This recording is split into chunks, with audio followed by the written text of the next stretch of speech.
সমস্ত দুনিয়া, আমাদের এই পৃথিবীটার কথা বলি, এই পৃথিবীটাতে বলেন সারা পৃথিবীতে কতগুলো বিল্ডিং আছে হিসেব করতে পারবেন?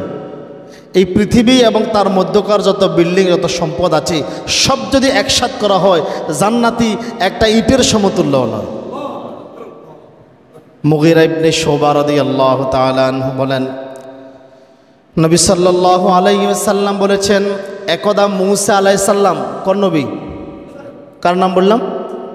মূসা আলাইহিস সালাম তার রবকে জিজ্ঞাসা করলেন, হে আমার রব, জান্নাতের সর্বনিম্ন ব্যক্তিকে, জান্নাতের সর্বনিম্ন মর্যাদাবান ব্যক্তিকে? আল্লাহ তাআলা বলেন, সে এমন এক ব্যক্তি যে ব্যক্তি জান্নাতীদেরকে জান্নাতে প্রবেশ করানোর পর আসবে। সব জান্নাতি যখন জান্নাতে প্রবেশ করবে এই ব্যক্তি সবার শেষে আসবে। এখন সবার শেষে আসার পর আল্লাহ তাআলা বলেন, আমি তাকে বলবো যাও জান্নাতে প্রবেশ করো। আল্লাহ বলবেন, কোথায় প্রবেশ করো? জান্নাতে প্রবেশ করো। সে জান্নাতের কাছে গিয়ে আবার এসে বলবে, আল্লাহ আমি কিভাবে জান্নাতে প্রবেশ করব? জান্নাতে পরিপূর্ণ হয়ে গেছে। জান্নাত কি হয়ে গেছে? পরিপূর্ণ হয়ে গেছে। সবাই তো সবার নিজ নিজ জান্নাতে নিজের জন্য যে নির্ধারিত আসন বা স্থান, আবাসস্থল, প্রত্যেকে তো প্রত্যেকের অবস্থান নিয়ে নিয়েছে। আমি যে প্রবেশ করব তার তো কোনো জায়গা দেখতেছি না, জান্নাত তো পূর্ণ হয়ে গেছে। আল্লাহ আমি কোথায় প্রবেশ করব? এবার আল্লাহ তাআলা বলেন, আমি তাকে বলবো, বান্দা শোনো, তোমাকে যদি দুনিয়ার কোনো সম্রাট, দুনিয়ার কোনো সম্রাট, মনে করেন না সুলাইমান আলাইহিস সালামের রাজত্ব, যিনি পৃথিবী শাসন করছেন, মনে করেন না মনসা মুসা, মালি সাম্রাজ্যের সবচেয়ে বড় সম্রাট, যার এত বেশি সম্পদ ছিল, বিজ্ঞান এখন পর্যন্ত হিসাব করে বলতেছে যে পৃথিবীর সেরা 10 জন ধনীর সম্পদ যদি একসাথ করা হয় এখনও মনসা মুসার সম্পত্তির সমতুল্য হয় নাই।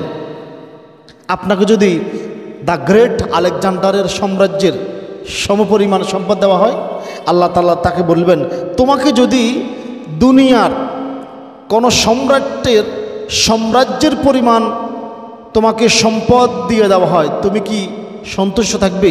সে বলবে, নাম ইয়া রাব্বি, হ্যাঁ আমি এতে সন্তুষ্ট থাকবো, আমি এতে সন্তুষ্ট থাকবো, আমি এতে সন্তুষ্ট থাকবো। আল্লাহ তাআলা বলবেন, তোমাকে উক্ত পরিমাণ সম্পদ দেওয়া হবে। সুবহানাল্লাহ বলবেন না? এরপর আল্লাহ তাআলা বলবেন, বান্দা শোন শোন, আরও আছে, সাথে সমপরিমাণ আরও দেওয়া হলো, সমপরিমাণ আরও দেওয়া হলো, সমপরিমাণ আরও দেওয়া হলো। আল্লাহ এভাবে 4 গুণ বলার পরে পঞ্চমবার বান্দা এবারে বলবে, হে আমার রব, আমি সন্তুষ্ট হয়ে গেছি। আল্লাহ তাআলা বলবেন, আরে দাঁড়া, আরও আছে, তুই এত তাড়াতাড়ি সন্তুষ্ট বলস কেন? তোর জন্য তো আমি আরও বেশি সম্পদ রেখে দিয়েছি, শোন। এরপর আল্লাহ তাআলা বলবেন, এই যে তোকে যে সম্পদের কথা বলেছি, সাম্রাজ্যের সমপরিমাণ সম্পদের কথা বলেছে, বান্দা শোন, তোকে এই সম্পদটা আরও 10 গুণ বাড়িয়ে দিলাম।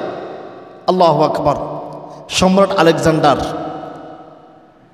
সুলাইমান আলাইহিস সালাম, বাদশাহ জুলকারনাইন, যারা পৃথিবী শাসন করেছিলেন, এই পৃথিবী যদি একজন সম্রাটের অধীনস্থ হয়, এই পৃথিবীর আল্লাহ প্রথমে বলতেছেন তোমাকে 1 গুণ দিব, 2 গুণ দিব, 3 গুণ দিব, 4 গুণ দিব, পঞ্চমবার বলতেছে আল্লাহ আমি সন্তুষ্ট। আল্লাহ বলতেছে এখানেই শেষ নয়, এই সাম্রাজ্যের পরিমাণ তোমাকে 10 গুণ দেওয়া হলো, অর্থাৎ তোমাকে 10 গুণ পৃথিবীর সমপরিমাণ সম্পদ দেওয়া হলো। এবার বান্দা বলতেছে, ইয়া রব আমি সন্তুষ্ট, হে আল্লাহ আমি সন্তুষ্ট। আল্লাহু আকবার। যদি সর্বনিম্ন জান্নাতির এই পরিমাণ মর্যাদা হয়, যদি সর্বনিম্ন জান্নাতির এই পরিমাণ সম্পদ হয়, তাহলে সর্বোচ্চ জান্নাতের কি সম্পদ হতে পারে? অতঃপর আল্লাহ নবী সাল্লাল্লাহু আলাইহি সাল্লাম বলেন, মূসা আলাইহিস সালাম আল্লাহকে আবার বলবেন, আল্লাহ সর্বোচ্চ জান্নাতি কি? সর্বোচ্চ জান্নাতি কারা?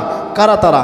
আল্লাহ তাআলা বলবেন, তারা হবে সেই সব বান্দা আমি যাদেরকে চাই, আমি যাদেরকে আপন করে নিয়েছি, আমি নিজ হাতে, আমি স্বহস্তে তাদের জন্য বৃক্ষরোপণ করেছি, তাদের মর্যাদা বাড়িয়ে দিয়েছি, তাদের জন্য আমি নিজে জান্নাতটাকে তাদের জন্য সাজিয়ে রেখেছি, এরপরে এর উপর মোহর মেরে দিয়েছি, তাকে আবৃত করে রেখে দিয়েছি যেন সেই ব্যতীত আর কেউ দেখতে না পারে।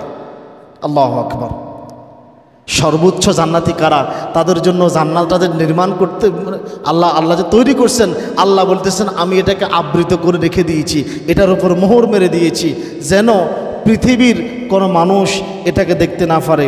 অতঃপর আল্লাহ তাআলা মুসা আলাইহিস সালামকে উদ্দেশ্য করে বলেন, আমি তার জন্য এখানে এমন জিনিস রেখে দিয়েছি যা কোনো চোখ কোনোদিন দেখেনি, কোনো কান কোনোদিন শ্রবণ করেনি, কোনো মানুষের অন্তরে তার কল্পনার উদয় হয়নি। এই পরিমাণ নিয়ামত, এই পরিমাণ সম্পদ তার জন্য রেখে দিয়েছি। এরপরে বর্ণনাকারী আল্লাহ তাআলার এই কথার সত্যায়ন করে এই আয়াত তেলাওয়াত করেন। সূরা সিজদা আয়াত 17 আল্লাহ তাআলা বলেন, ফালা তা'লামু নাফসুম মা উখফিয়া লাহুম, অতএব কেউ জানে না তাদের জন্য কি রাখা হয়েছে, মিন কুররাতি আয়ুনিন, চোখ জোড়ানো কি পরিমাণ সম্পদ রেখে দেওয়া হয়েছে, কেউ জানে না। জাযাআম বিমা কানু ইয়ামালুন, দুনিয়াতে তাদের কৃতকর্মের পুরস্কার হিসাবে, তারা যে দুনিয়াতে আমল করেছিল এটার পুরস্কার হিসাবে আমি তাদের জন্য কি পরিমাণ সম্পদ রেখে দিয়েছি, এটা কেউ জানে না, কেউ দেখেনি। দুনিয়ার মূল্য কত টাকা বলেন তো?